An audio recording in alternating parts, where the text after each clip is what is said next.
Durante mis años enseñando en Oxford y Cambridge, una de las preguntas más perturbadoras que mis estudiantes me planteaban era esta: Profesor Lewis, si el cristianismo es verdad y Cristo murió por todos, ¿cómo es posible que algunos que se llaman cristianos no alcancen la salvación? Era una interrogante que me llevaba directo al corazón de uno de los aspectos más desafiantes de la fe cristiana, la realidad de que no todo el que dice Señor, Señor entrará en el reino de los cielos. Veréis, durante mi propia travesía del ateísmo al cristianismo, descubrí que una de las verdades más incómodas del cristianismo auténtico es precisamente esta, que la mera profesión de fe, los rituales religiosos, o incluso el conocimiento teológico, no garantizan automáticamente la salvación. El cristianismo, tal como lo presenta el Nuevo Testamento, no es una póliza de seguro que se activa simplemente por declarar ciertas creencias intelectuales. Esta realidad me confrontó de manera personal cuando, años después de mi conversión, tuve que enfrentar la pérdida de Joy, mi esposa. En medio de ese dolor, me di cuenta de que muchas de las personas que me ofrecían consuelo con frases vacías sobre la voluntad de Dios o estar en un lugar mejor habían convertido el cristianismo en una especie de morfina espiritual, más que en la radical transformación de vida que realmente representa. Hoy quiero explorar con vosotros por qué creía y por qué las Escrituras enseñan que es posible llevar la etiqueta de cristiano y sin embargo no experimentar la realidad transformadora que esta identidad implica. No se trata de sembrar dudas paralizantes, sino de examinar la diferencia crucial entre religión cultural y conversión auténtica, entre conocimiento sobre Dios y conocimiento personal de Dios. Esta no es una reflexión para juzgar a otros, sino para examinarnos a nosotros mismos con la honestidad que la eternidad merece. Como escribí una vez, estamos constantemente volviéndonos más celestiales o más infernales, y esta transformación se refleja incluso en nuestras profesiones de fe cristiana. Capítulo 1. La diferencia crucial: conocer acerca de Dios versus conocer a Dios personalmente. En mis conferencias sobre mero cristianismo, a menudo comenzaba con una distinción que consideraba fundamental: existe una diferencia abismal entre conocer información sobre alguien y conocer realmente a esa persona. Podéis conocer todos los datos biográficos de Shakespeare, haber memorizado sus sonetos, analizar la estructura de sus obras, pero esto no significa que tengáis una relación personal con él.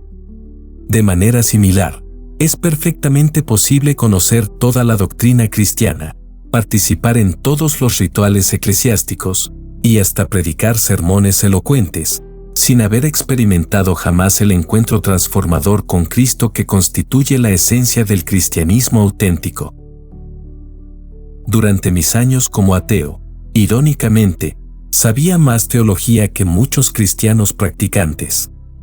Había leído a Aquino, conocía los argumentos cosmológicos, entendía las complejidades doctrinales del cristianismo histórico. Sin embargo, todo ese conocimiento intelectual no me había acercado ni un milímetro a Dios.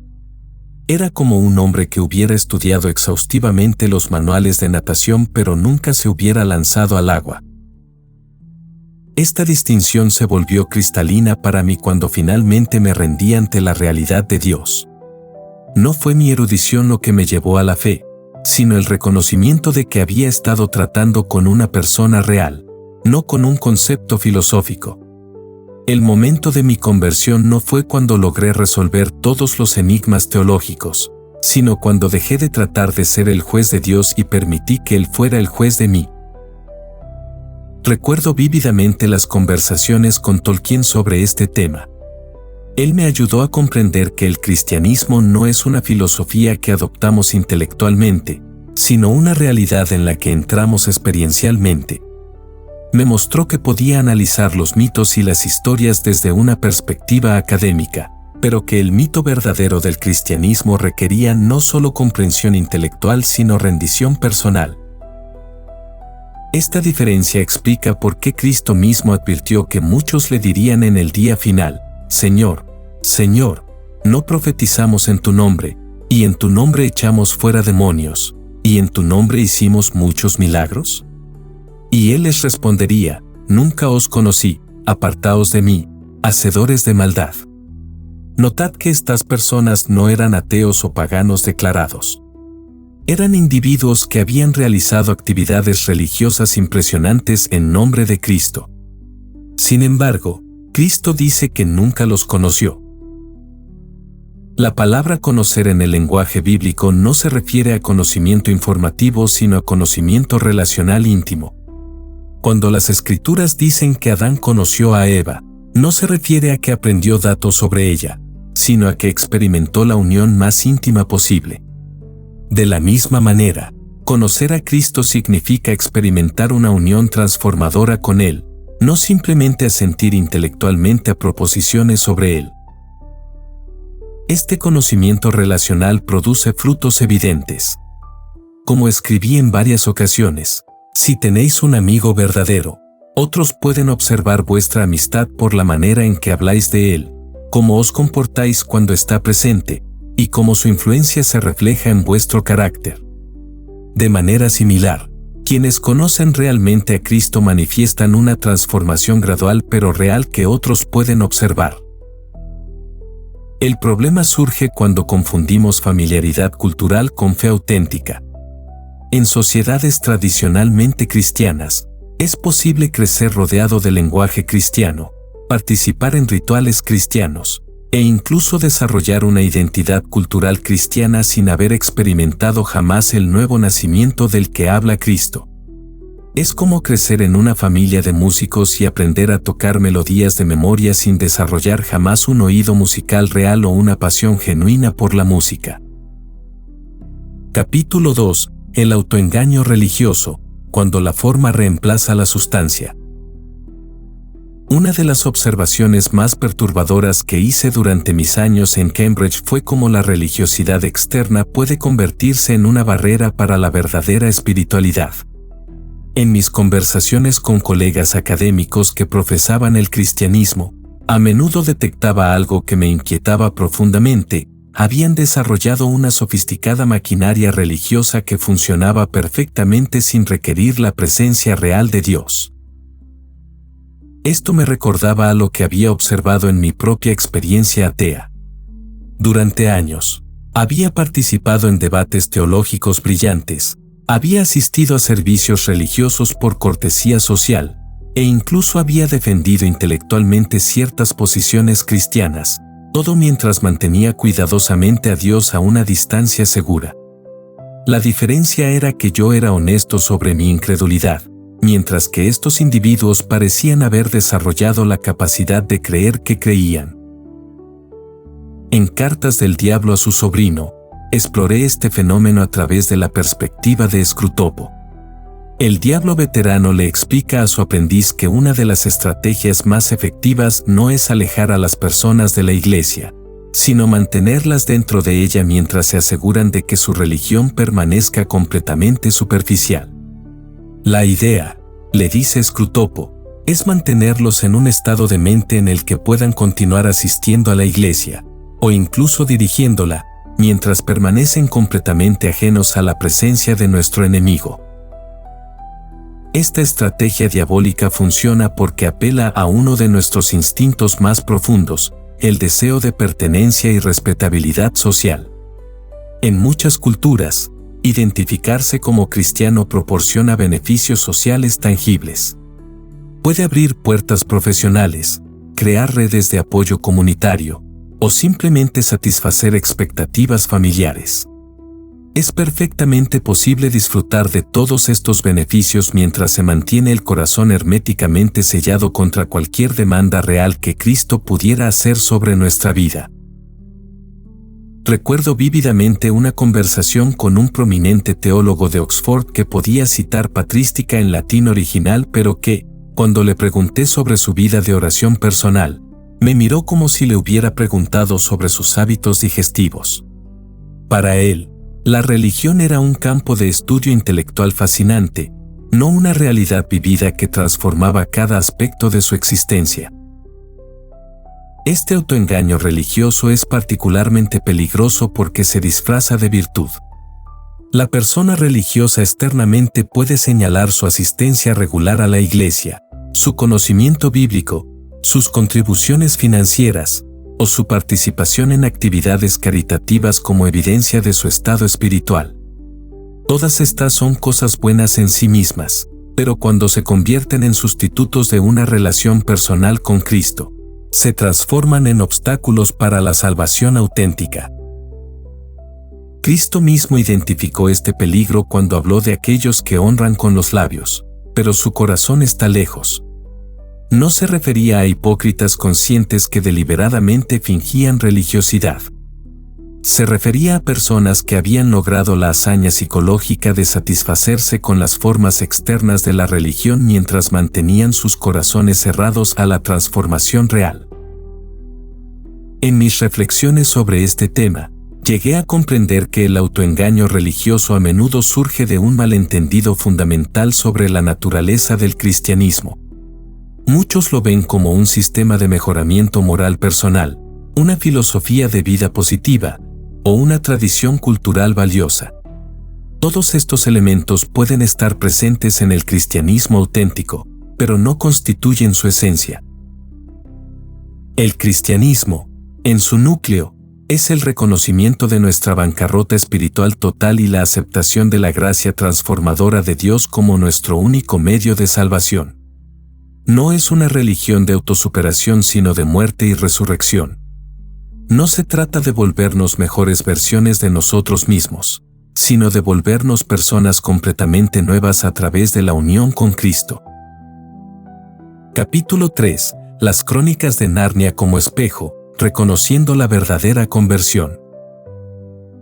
Cuando escribí las Crónicas de Narnia, jamás imaginé que estas historias se convertirían en un espejo tan claro para comprender las diferencias entre conversión auténtica y religiosidad superficial. Sin embargo, al reflexionar sobre los personajes que creé, me doy cuenta de que inconscientemente retraté las diversas maneras en que los seres humanos respondemos al encuentro con lo divino. Considerad la diferencia entre Edmond y el tío Andrew. Edmond, al principio, traiciona a sus hermanos y se alía con la bruja blanca por turco de delicia y promesas de poder.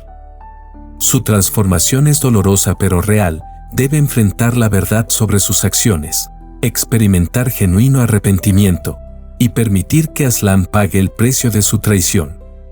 Al final, Edmond se convierte en el rey justo, no porque haya negado su pasado pecaminoso, sino porque ha permitido que Aslan lo transforme a través del sufrimiento redentor. El tío Andrew, por el contrario, representa algo más siniestro. Cuando se encuentra cara a cara con Aslan en El sobrino del mago, su respuesta es racionalizar, justificar y, finalmente, autoconvencerse de que no ha visto ni oído lo que realmente experimentó. Andrew tiene conocimiento intelectual de la magia, ha experimentado directamente el poder de otros mundos, pero cuando se enfrenta a la santidad de Aslan, su mente simplemente se niega a procesarlo. Se convence de que todo ha sido un rugido animal sin sentido, no la voz del Creador ofreciéndole redención. Esta diferencia ilustra perfectamente por qué algunos cristianos pueden encontrarse eventualmente separados de Cristo. No se trata de que Cristo los rechace arbitrariamente, sino de que han desarrollado tal capacidad de autoengaño que incluso cuando la verdad se presenta claramente ante ellos, logran racionalizarla hasta hacerla desaparecer.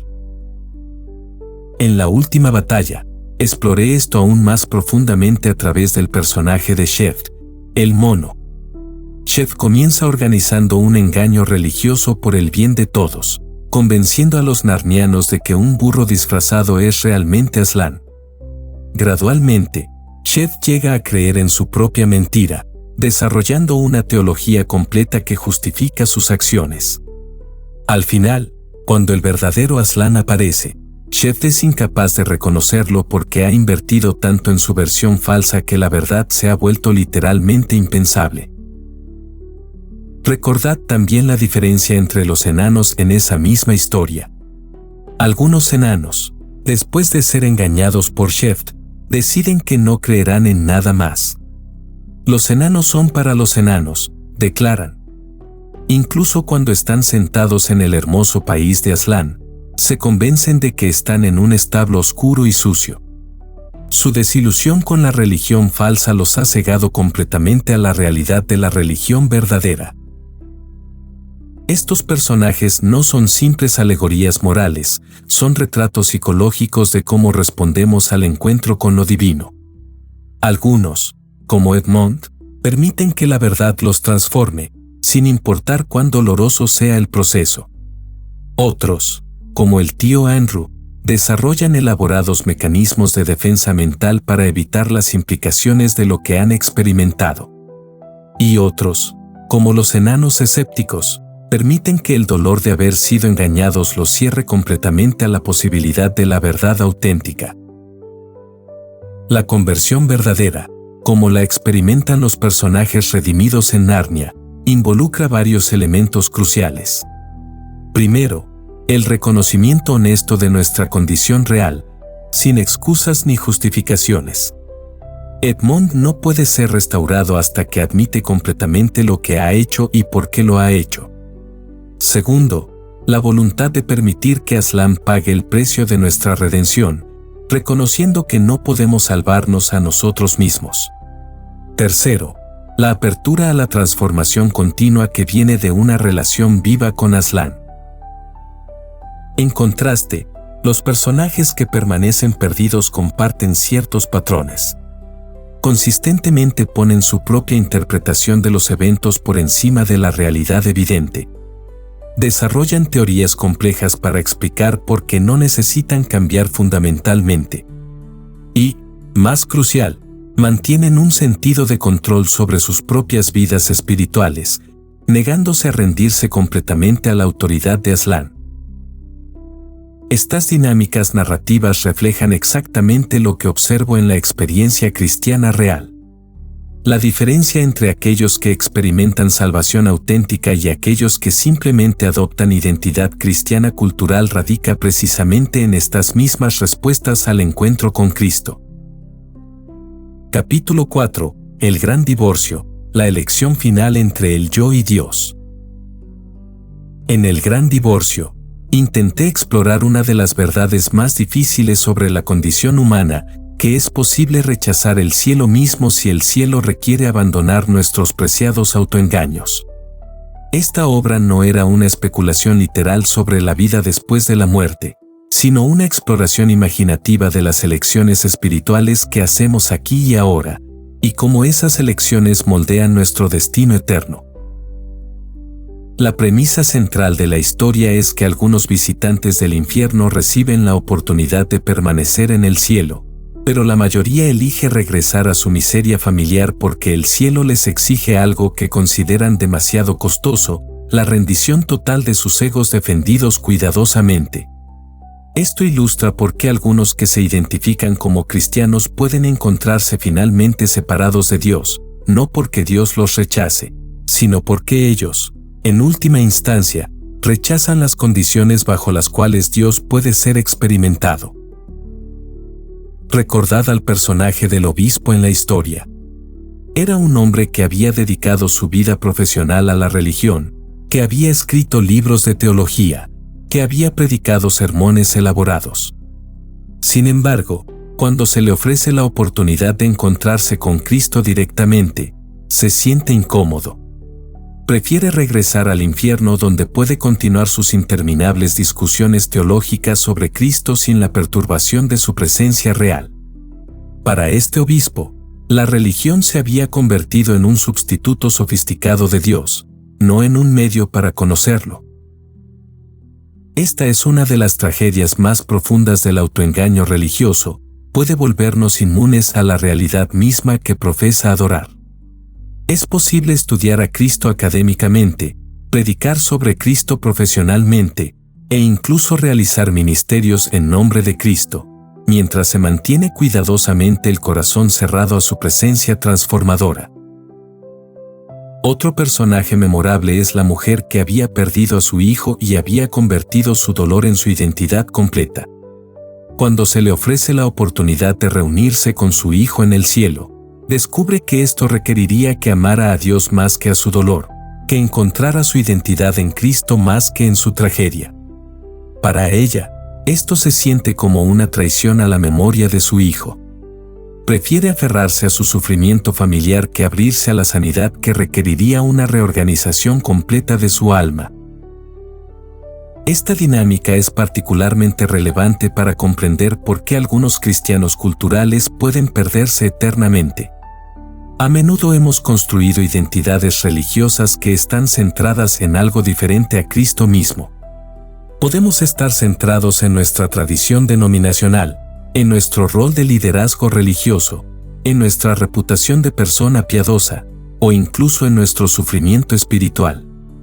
Cuando Cristo nos invita a encontrar nuestra identidad completamente en Él, esto puede sentirse como una amenaza existencial a todo lo que hemos construido.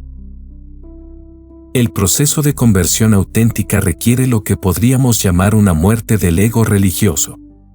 No es suficiente añadir a Cristo a nuestras vidas como un componente adicional.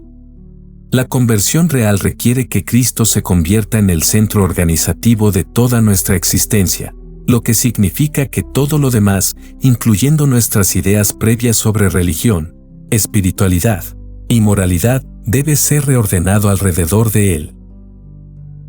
En mis propias reflexiones sobre mi conversión, me doy cuenta de que el momento más crucial no fue cuando comencé a creer que Dios existía, sino cuando dejé de tratar de negociar los términos bajo los cuales estaba dispuesto a relacionarme con Él. Había estado perfectamente dispuesto a admitir la existencia de Dios siempre y cuando pudiera mantener cierto control sobre cómo esa relación funcionaría. La conversión real llegó solo cuando me rendí completamente, sin condiciones. Esta rendición incondicional es exactamente lo que muchos cristianos culturales encuentran inaceptable. Están dispuestos a tener a Dios en sus vidas como consejero, consolador, o incluso como objeto de adoración, pero no como Señor absoluto que tiene el derecho de reorganizar completamente sus prioridades, valores y ambiciones.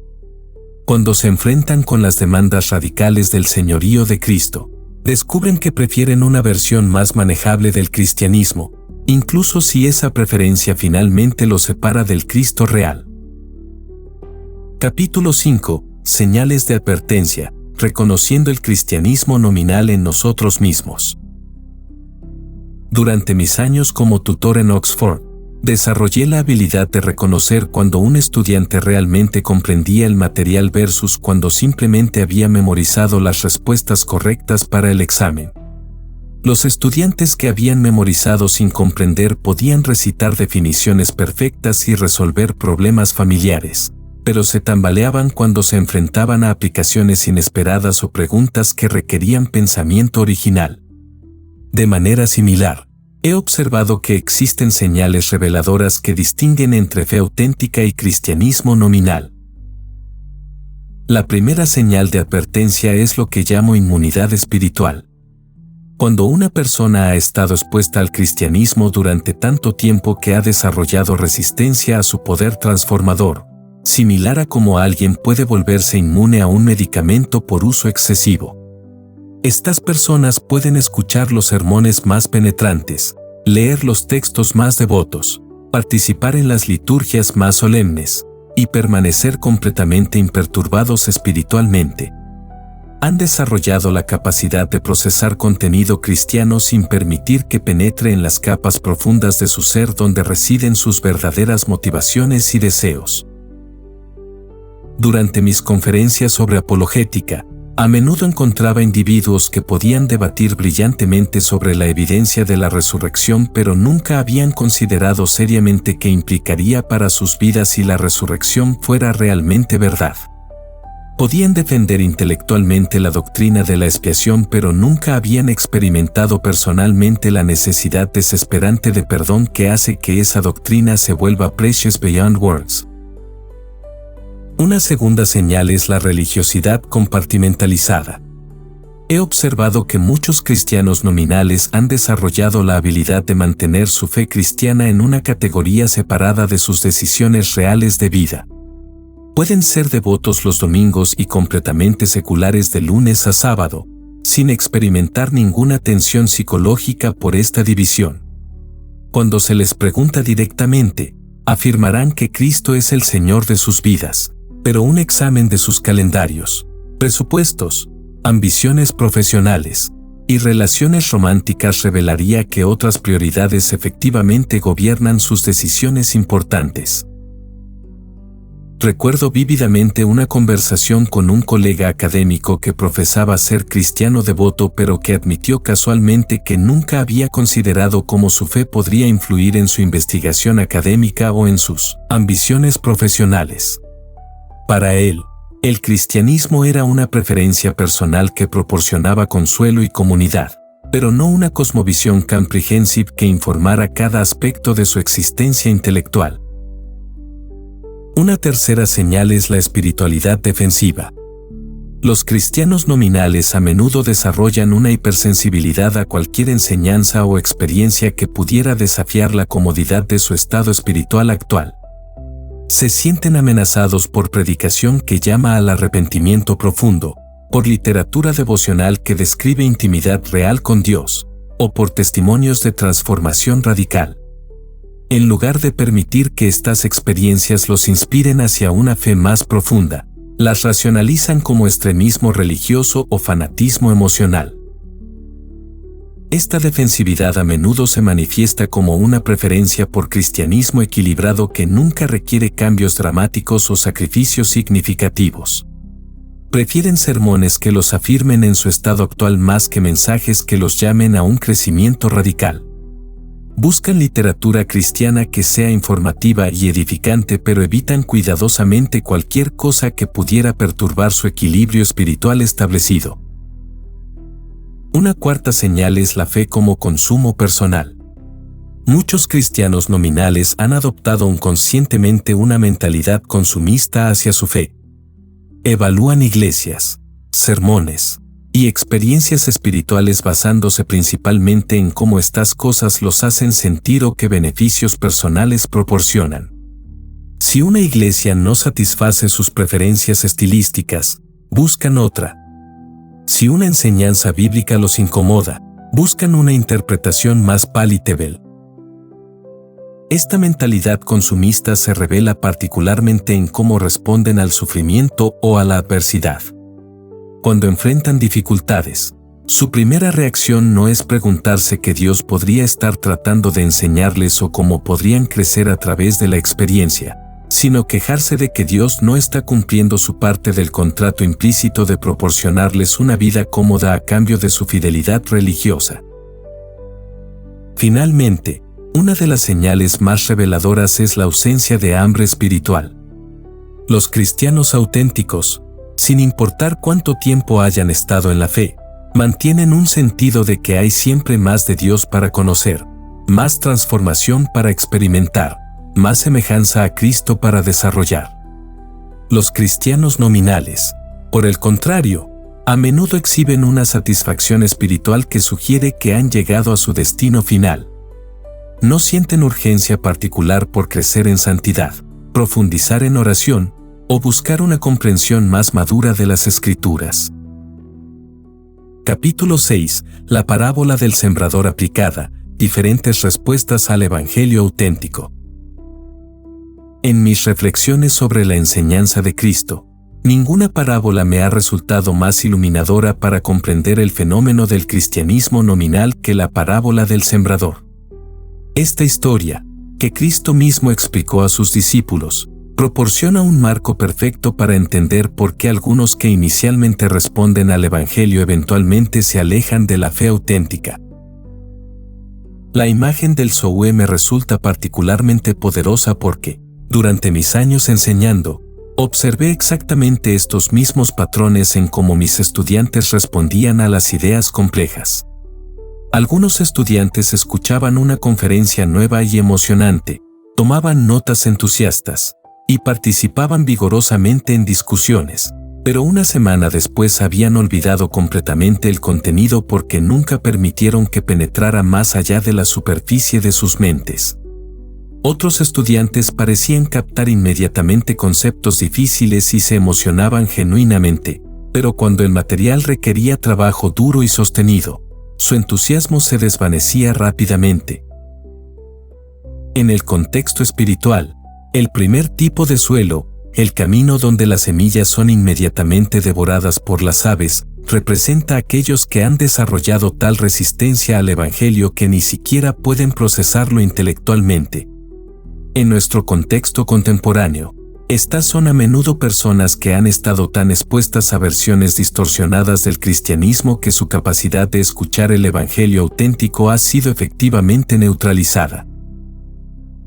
Durante mis conferencias apologéticas, encontraba regularmente individuos que habían construido defensas intelectuales tan elaboradas contra el cristianismo que eran literalmente incapaces de escuchar los argumentos que presentaba. No se trataba de que estos argumentos fueran débiles, sino de que estas personas habían desarrollado filtros mentales que automáticamente desechaban cualquier información que pudiera amenazar sus presupuestos establecidos. El segundo tipo de suelo, el terreno rocoso donde las plantas brotan rápidamente pero se marchitan bajo el calor, representa algo particularmente relevante para entender el cristianismo nominal. Estas son personas que experimentan una respuesta emocional genuina al Evangelio y pueden incluso hacer profesiones públicas de fe, pero nunca permiten que el Evangelio penetre lo suficientemente profundo como para transformar la estructura fundamental de sus vidas. Recuerdo vívidamente un estudiante que asistió a una serie de conferencias que di sobre cristianismo racional. Al final de la serie, se acercó con lágrimas en los ojos, declarando que finalmente había encontrado respuestas a sus preguntas más profundas sobre Dios.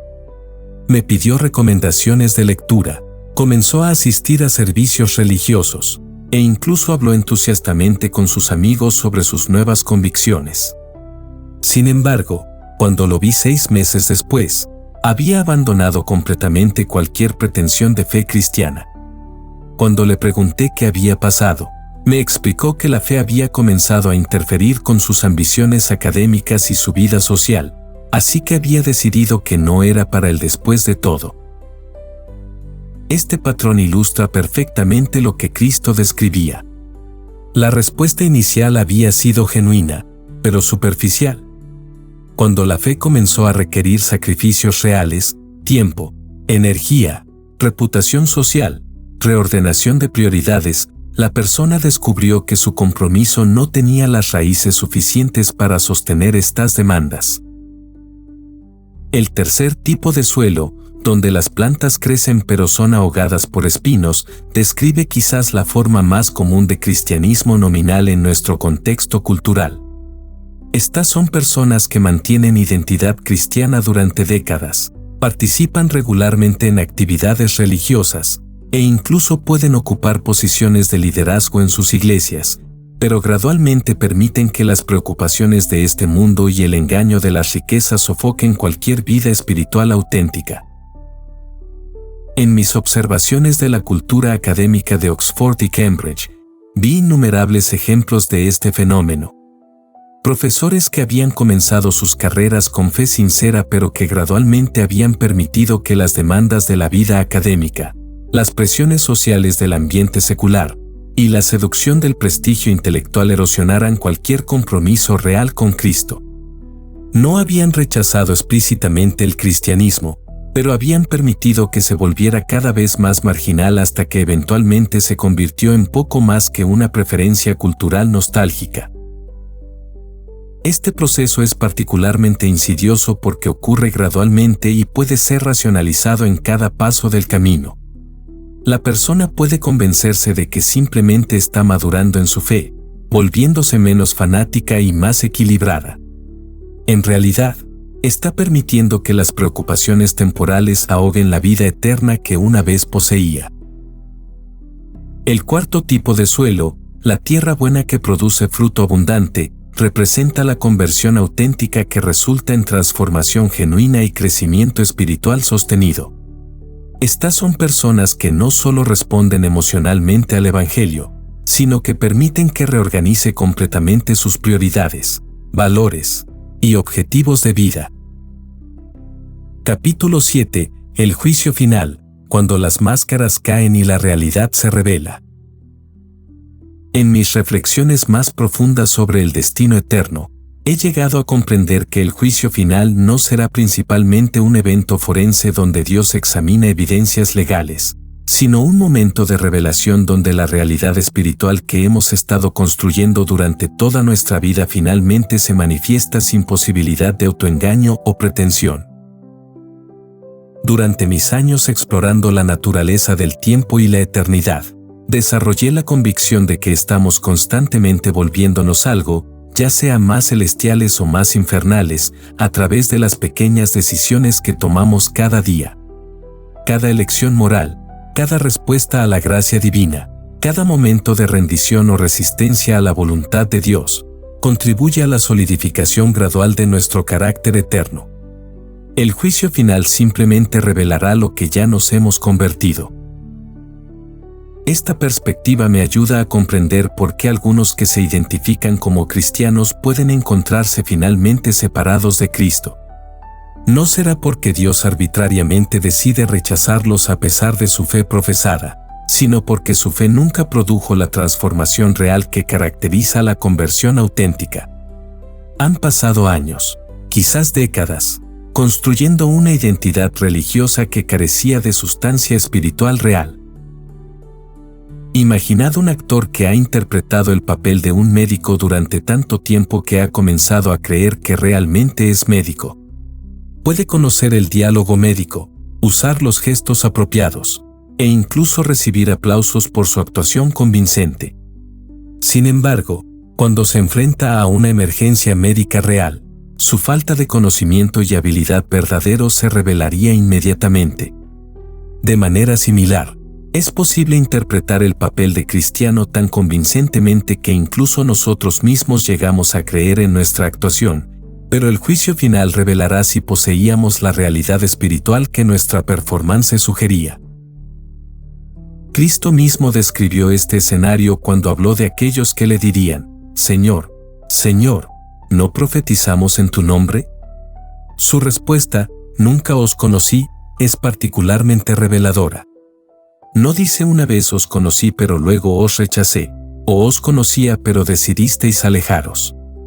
Dice nunca os conocí, sugiriendo que a pesar de todas sus actividades religiosas impresionantes, nunca había existido una relación real entre Cristo y estas personas.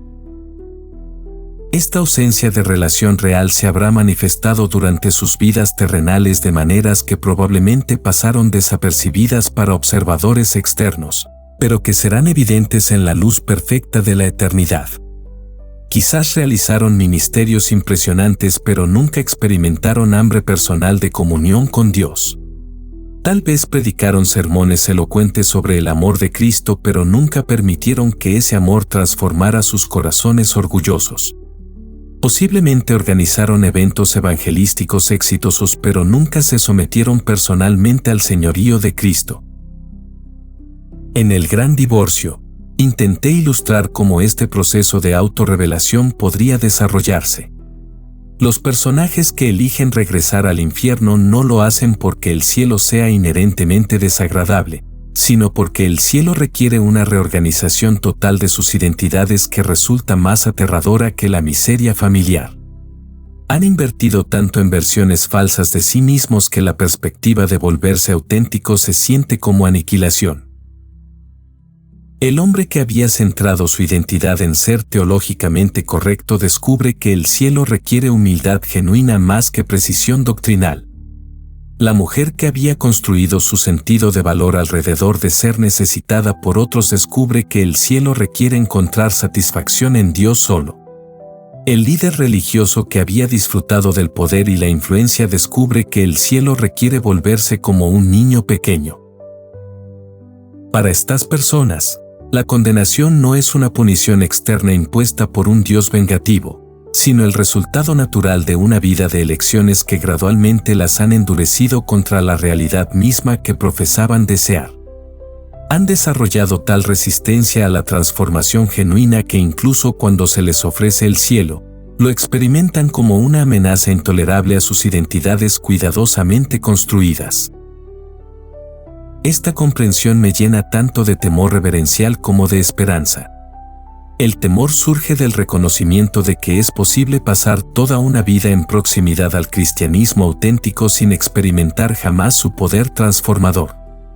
La esperanza surge de la comprensión de que Dios respeta nuestra libertad lo suficiente como para permitirnos las consecuencias reales de nuestras elecciones, lo que significa que cuando elegimos genuinamente la rendición y la transformación, podemos confiar en que esas elecciones tendrán resultados eternos reales.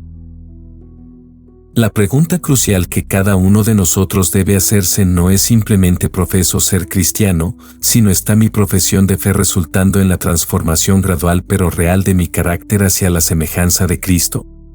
Porque en el último día, será la realidad de esa transformación, no la sinceridad de nuestras profesiones, lo que determinará nuestro destino eterno. Conclusión. Al reflexionar sobre esta cuestión tan crucial, me doy cuenta de que el verdadero horror no radica en que algunos cristianos profesantes puedan perderse eternamente, sino en la facilidad con que es posible vivir durante décadas bajo la ilusión de seguridad espiritual mientras se permanece fundamentalmente intocado por el poder transformador del Evangelio. Durante mis años transitando del ateísmo al cristianismo, aprendí que la fe auténtica no es simplemente una opinión intelectual sobre proposiciones teológicas, sino un encuentro personal con el Cristo viviente que reorganiza completamente el centro gravitacional de nuestra existencia. No se trata de añadir creencias cristianas a nuestro conjunto existente de valores y prioridades, sino de permitir que Cristo se convierta en el principio organizativo de toda nuestra vida. Esta transformación producirá evidencias observables. No perfección inmediata, pero sí una trayectoria clara hacia la santidad.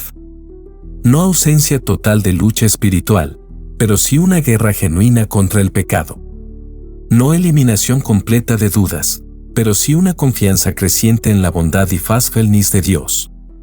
No exención del sufrimiento, pero sí una capacidad supernatural para encontrar esperanza y propósito incluso en medio del dolor. La pregunta que cada uno de nosotros debe hacerse con honestidad brutal es esta: ¿existe evidencia objetiva en mi vida de que he sido truly converted? ¿O simplemente he adoptado una identidad religiosa cultural que me proporciona beneficios sociales y psychological comfort sin requerir genuine surrender? Esta no es una pregunta para producir ansiedad paralizante, sino para provocar honest self-examination que nos lleve a buscar con mayor urgencia la realidad auténtica que nuestras almas truly need. Si descubrimos que nuestra fe ha sido más cultural que transformacional, más intelectual que relacional, más social que spiritual, no debemos desesperarnos sino regocijarnos de que God en su misericordia nos ha mostrado our true condition mientras estila y tiempo para buscar genuine conversion. El cristianismo auténtico ofrece exactamente lo que our deepest being anhela: reconciliación con nuestro Creator, transformación de nuestro carácter, purpose eternal para nuestras vidas, y esperanza indestructible que trasciende todas las circunstancias temporales. Pero estos gifts only pueden ser recibidos por aquellos willing to abandon their false securities y trust completely en la gracia de Cristo. Mi prayer es que cada persona que escuche estas palabras tenga el courage para examine honestly el state de su propia alma, y si encuentra que ha estado viviendo en self-deception espiritual, que tenga la humildad para cry out to God for genuine salvation mientras today is still called today. Porque en el end, solo aquellos who truly know Christ y son known por el experimentar la eternal joy para la cual fuimos created.